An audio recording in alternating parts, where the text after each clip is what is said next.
আসসালামু আলাইকুম। দেখেন, এসপিসি প্রিকাস্ট পাইলের এই যে দুই পাইলের একটা ক্যাপের রিভার ফ্যাব্রিকেশন দেখেন।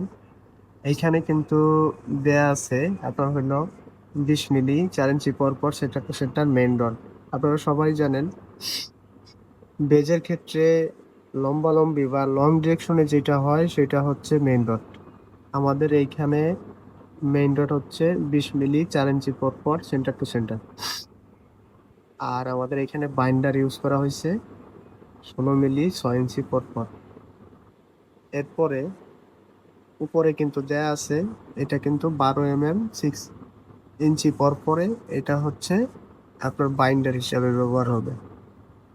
গেল এটা। এখন এই জিনিসটা দেখেন, এটা আমার পাইল পাইল ক্যাপের এখানে এই যে 3 ইঞ্চি কিন্তু সিসি ঢালাই দেখাইছে। এরপরে উপরে কিন্তু 1.5 ইঞ্চি গ্যাপ থাকবে, টোটাল 4.5 ইঞ্চি। আর পাইলের আমার যে কাস্টিং হবে, কাস্টিং হচ্ছে 30 ইঞ্চি। এইটার সাথে আপনার যে কলামের ইয়েটা আছে, কলামের যে বেন্ড হবে, বেন্ডটা কিন্তু এখানে দেখাই দিছে যে 12 ইঞ্চি। তো আশা করি সবাই বুঝতে পারছেন।